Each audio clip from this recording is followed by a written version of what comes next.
এফিস mellifica typhoid জ্বর, diphtheria, hysteria, আমবাত, বাতরোগ, প্রদাহ, কাশি, হাঁপানি, বসন্ত ও হাম প্রভৃতি রোগে সফলতার সাথে প্রয়োগ করা হয়। ভিডিওটি শেষ পর্যন্ত দেখতে থাকুন, আপনি এই সম্পর্কে অনেক কিছুই জানতে পারবেন, পাশাপাশি অন্যকে সহযোগিতা করতে পারবেন। এখনো যারা আমার চ্যানেলটি সাবস্ক্রাইব করেননি, আপনারা চ্যানেলটি সাবস্ক্রাইব করে দিন আর অল নোটিফিকেশন অন করে দিন।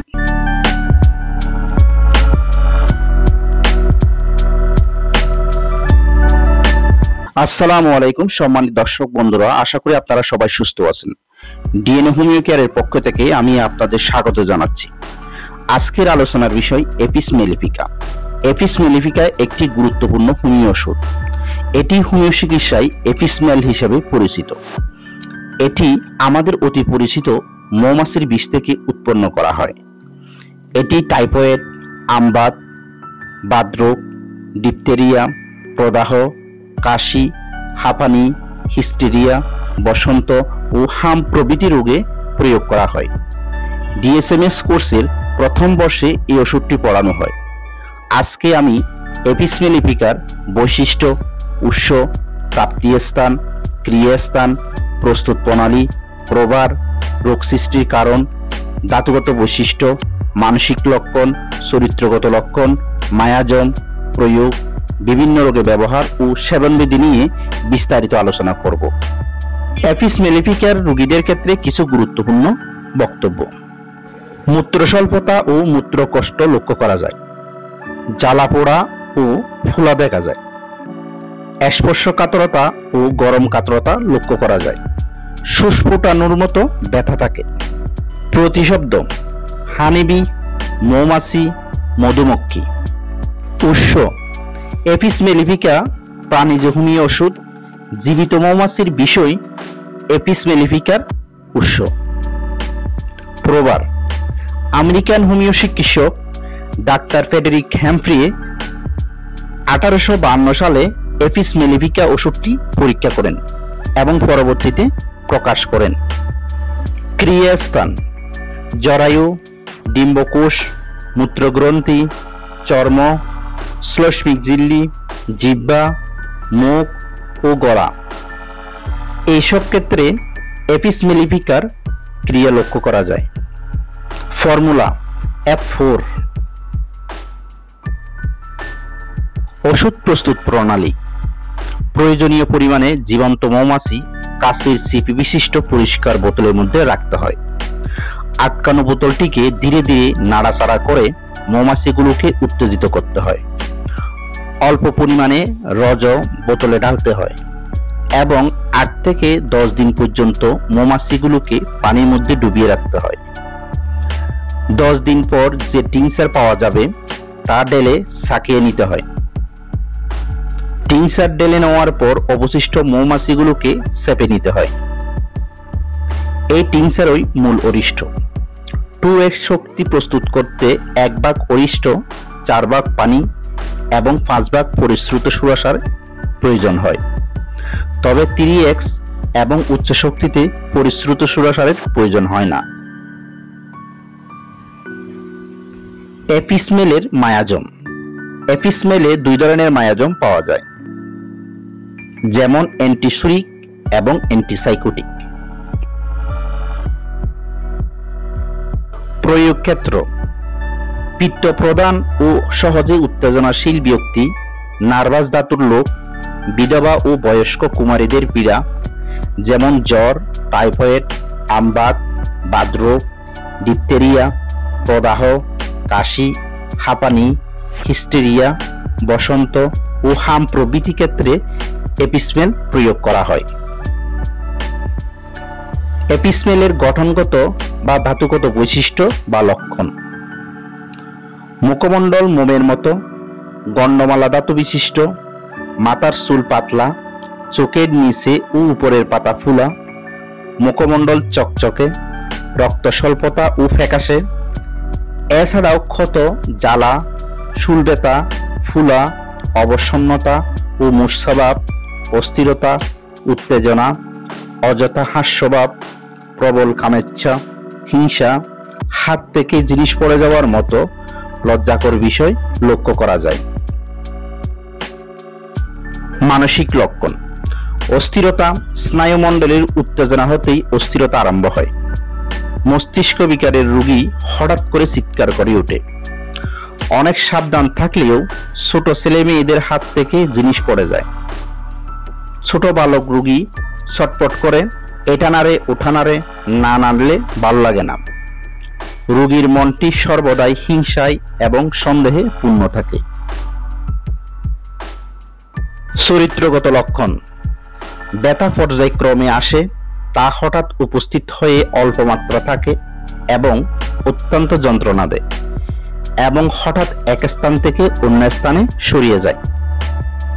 কোনো কোনো পীড়ায় পিপাসাহীনতা, শোথ, উদরী, প্রস্রাবের বেগ, ধারণে অসমর্থ এবং সেই সঙ্গে প্রস্রাব দ্বারে জ্বালা থাকে।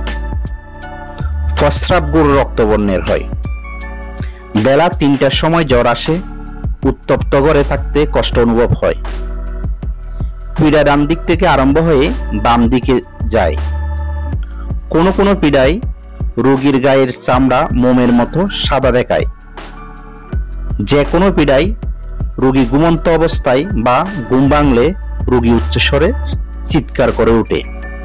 চোখের নিচের পাতা ফোলা, শরীরের নানা স্থানে ফোলা, উত্তাপ সহ্য হয় না। কাশি ও বাম দিকের বুকে ব্যথা থাকে।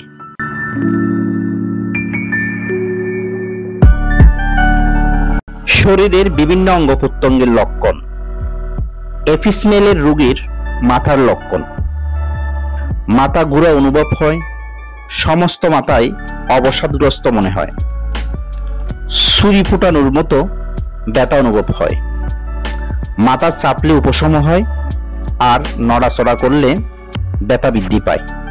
এফিসমেলের রোগীর চোখের লক্ষণ।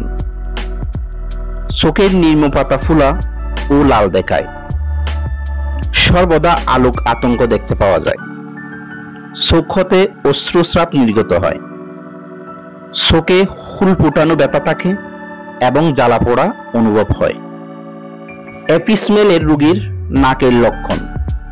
নাক ফুলা ও লাল বর্ণের দেখায়, প্রচুর সর্দি দেখা যায়, নাক দিয়ে দুর্গন্ধ রক্তযুক্ত স্রাব নির্গত হয়। এফিসমেলের রোগীর মুখমণ্ডলের লক্ষণ। মুখমণ্ডল ফুলা, রক্তের ন্যায় লাল ভাব দেখা যায়, মুখে সুস্ফুটানোর মতো ব্যথা থাকে, চেহারা দেখতে মোমের মতো ফ্যাকাশে, মলিন ও সোদযুক্ত। এফিসমেলের রোগীর প্রস্রাবের লক্ষণ। প্রস্রাব করার সময় জ্বালা ও ক্ষতকর ব্যথা থাকে, প্রস্রাব রুদ্ধ ও দূষিত, সাথে ছোট ছোট সূক্ষ্ম পদার্থ মিশ্রিত থাকে, প্রস্রাব পরিমাণে কম এবং লাল বর্ণের হয়, প্রস্রাব ত্যাগের সময় হুল ফোটানো ব্যথা থাকে, অনিচ্ছায় ঘন ঘন মূত্র ত্যাগ ও আয়ত্তের বাহিরে প্রস্রাব হয়, প্রস্রাব রক্তাক্ত, উষ্ণ ও অতি স্বল্প ও দুর্গন্ধযুক্ত, কিছু সময় ধরে রাখলে গোলা হয়, শেষের কয়েক ফোঁটা প্রস্রাব নির্গমনকালে জ্বালা ও ব্যথা অনুভব হয়। এফিসমেলের রোগীর জিহ্বার লক্ষণ। জিহ্বা লাল, গরম ও কম্পনশীল, জিহ্বা বের করার সময় কাঁপে, জিহ্বার উপরে ফাটা ফাটা ও ফোস্কাযুক্ত। এফিসমেলের রোগীর চর্মের লক্ষণ। শরীরের বহু স্থানে স্ফীতি, ছোট লাল গোলাপি বর্ণের হুল ফোটানোর মতো ব্যথা থাকে, স্পর্শকাতরতা, উত্তাপ সহ্য হয় না, অতি সামান্য স্পর্শ অসহ্য, আমবাত জ্বালাযুক্ত এবং হুল ফোটানোর মতো ব্যথাযুক্ত, হঠাৎ সমস্ত শরীর ফুলে ওঠে।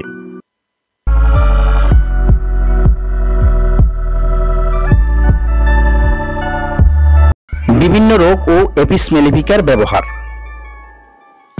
স্ত্রী জননেন্দ্রিয়ের পীড়ার লক্ষণ ও এপিসমেলের ব্যবহার।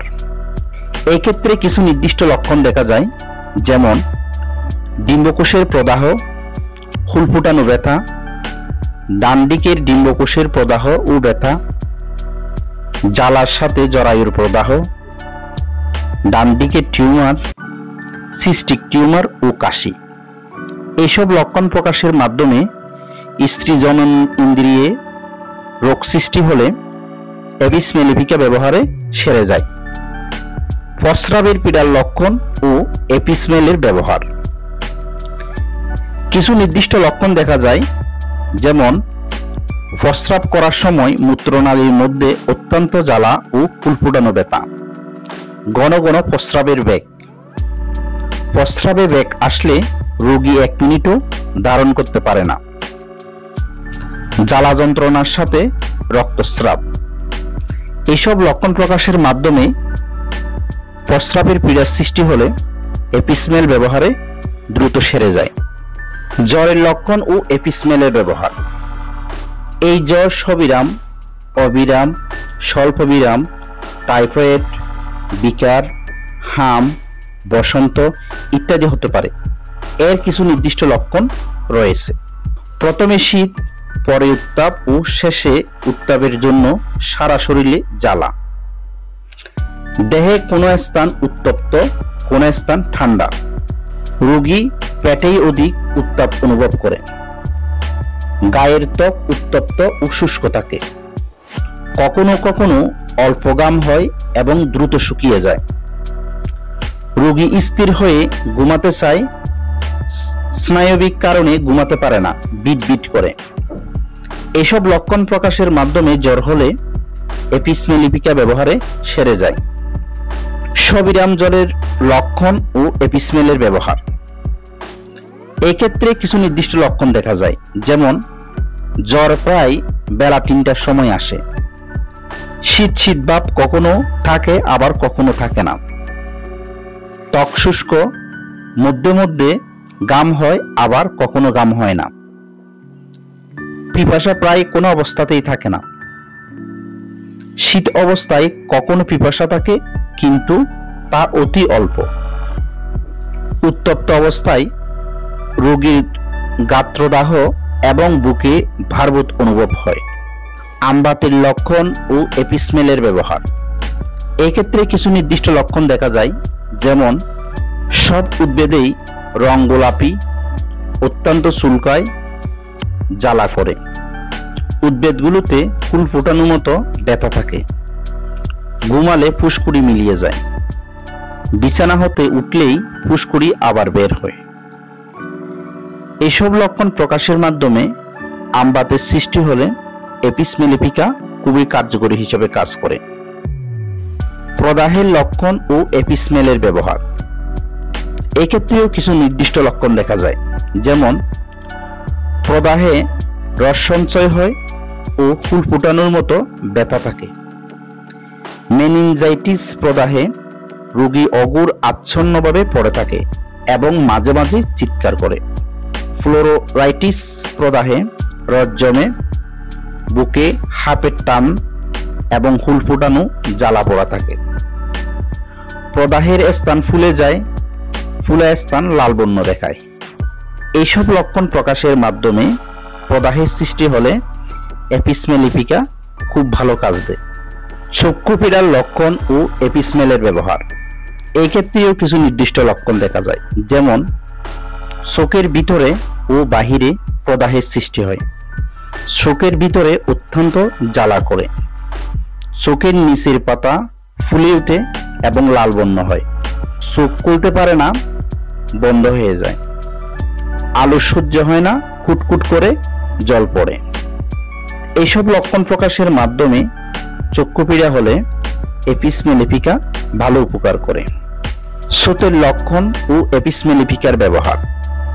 এই ক্ষেত্রেও কিছু নির্দিষ্ট লক্ষণ রয়েছে, যেমন ছোট রোগে রোগীর পিপাসা থাকে না, প্রস্রাব পরিমাণে কম হয়, গায়ের চামড়া সাদাটে বা চচ্চ দেখায়, চোখ পা অধিক ফুলে রোগী শুইতে পারে না, অত্যন্ত শ্বাসকষ্টে একবার শ্বাস নিয়ে মনে হয় পরের বার আর শ্বাস নিতে পারবে না, ছোটে টিপলে ঢোল পড়ে। এইসব লক্ষণ প্রকাশের মাধ্যমে ছোট রোগ সৃষ্টি হলে এভিস মেলিফিকা ব্যবহারে দ্রুত সেরে যায়। ইরিসিফেলাস বা বিসর্পের লক্ষণ ও এপিসমেলের ব্যবহার। এক্ষেত্রে কিছু নির্দিষ্ট লক্ষণ দেখা যায়, যেমন ঘুম ভাব, পিপাসার অভাব, গরমে বৃদ্ধি, ফুল ফোটানোর মতো যন্ত্রণা থাকে। প্রথমে ডান দিকে আরম্ভ হয়ে পরে বাম দিকে পরিচালিত হয়। আক্রান্ত স্থান দ্রুত ফুলে যায়। প্রথমে গোলাপি, পরে কালচে বা বেগুনি বর্ণের দেখা যায়। গরম প্রয়োগ করলে উপশম হয়। এইসব লক্ষণ প্রকাশের মাধ্যমে ইরিসিপেলাস বা বিসর্পদ সৃষ্টি হলে এপিসমেল ব্যবহার করলে দ্রুত সেরে যায়। বাত রোগের লক্ষণ ও এপিসমেলের ব্যবহার। এক্ষেত্রেও নির্দিষ্ট লক্ষণ রয়েছে। লক্ষণগুলোর মধ্যে অত্যন্ত জ্বর, সন্ধি স্থানে ব্যথা থাকে, ফুলে ওঠে, আক্রান্ত স্থান শক্ত ও অসাড়, আক্রান্ত স্থান টিপলে ব্যথা, ফুলার উপর ফুল ফোটানো ব্যথা ও জ্বালা থাকে, পা ছড়াতে প্রচন্ড কষ্ট হয়, নড়াচড়ায় ও তাপে বৃদ্ধি হয়। এইসব লক্ষণের মাধ্যমে বাত রোগ দেখা গেলে সেখানে এপিসমেল ব্যবহার করলে সেরে যায়।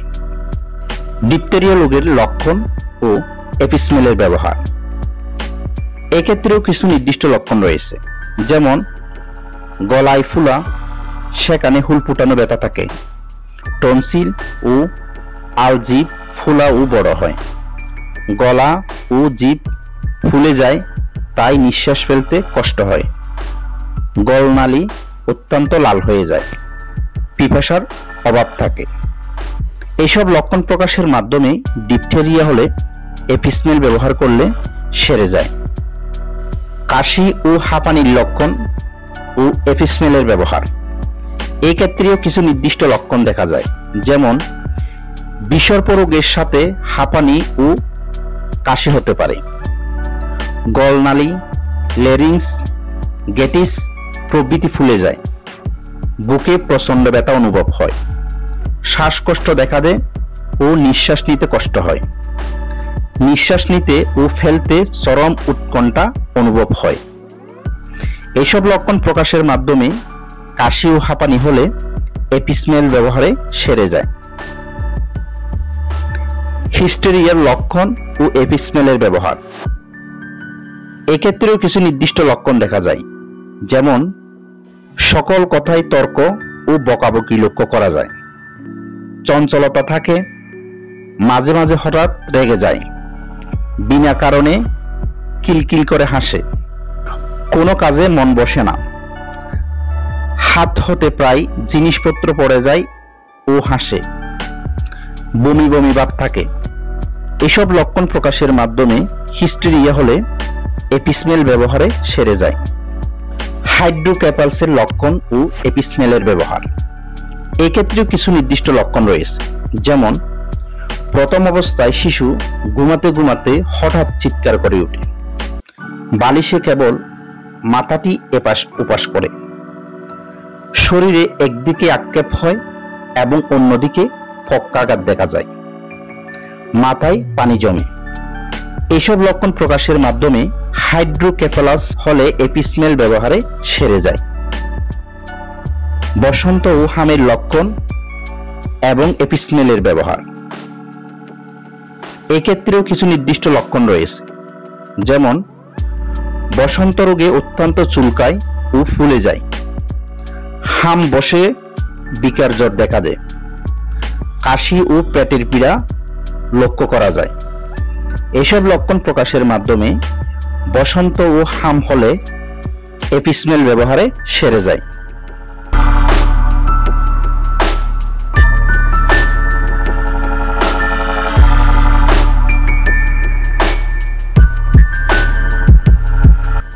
এপিসমেলের রোগ বৃদ্ধি। কিছু নির্দিষ্ট কারণে এপিসমেলের রোগ বৃদ্ধি পায়। গরম ঘরে, উত্তাপে, নড়াচড়ায়, উদরাময়ে, সর্বঙ্গে, কামড়ানি ব্যথায়, প্রাতকালে, জ্বর বৈকালে, শিরপীড়ায়, চক্ষু ও বক্ষস্থলে পীড়ায়, রাতে ও বিকালে। এপিসমেলের রোগ উপশম। কিছু নির্দিষ্ট কারণে এপিসমেলের রোগীদের রোগ কমে যায় বা উপশম হয়, যেমন ঠান্ডা পরিবেশে স্নান করলে, শীতল পানি পান করলে, মুক্ত বাতাসে।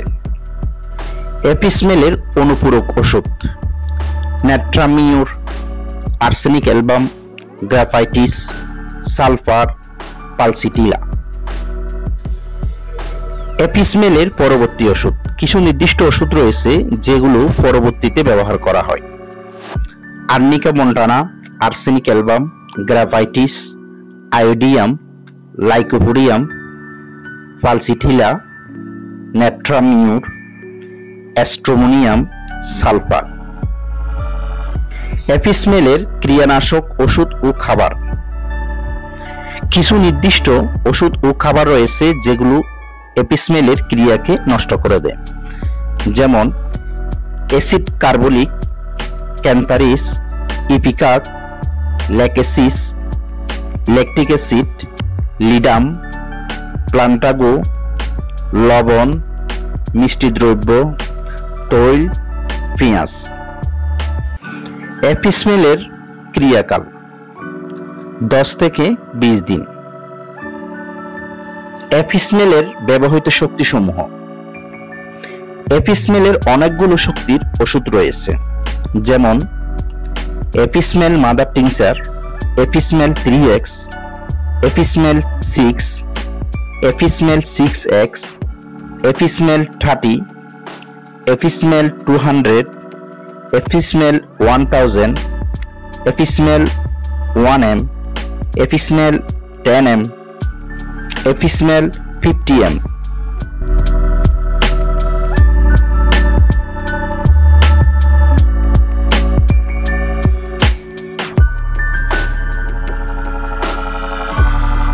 আজকের আলোচনাটি একটি একাডেমিক আলোচনা। এপিসমেলিফিকা ডিএসএমএস কোর্সের প্রথম বর্ষে পড়ানো হয়, তাই ডিএসএমএস কোর্সের প্রথম বর্ষের শিক্ষার্থীদের জন্য এটি একটি তথ্যবহুল ভিডিও। এপিসমেলিফিকা একটি গুরুত্বপূর্ণ হোমিও ওষুধ। এটি অনেক রোগের সমাধানে ব্যবহার করা হয় এবং এতে অনেকগুলো তথ্য রয়েছে, তাই ভিডিওটি দীর্ঘ হয়েছে। ভিডিওটি দীর্ঘ হলেও সহজভাবে উপস্থাপন করার চেষ্টা করেছি। ওষুধটি গুরুত্বপূর্ণ, তাই বাসাবাড়িতে সংগ্রহ করে রাখতে পারেন এবং প্রয়োজন অনুযায়ী ব্যবহার করতে পারেন। আজকের আলোচনায় প্রদর্শিত বইগুলোর সহযোগিতা নেওয়া হয়েছে। এতক্ষণ যারা আমার আলোচনা শুনেছেন এবং ভিডিওটি দেখেছেন, আপনাদের সবাইকে আন্তরিকভাবে ধন্যবাদ।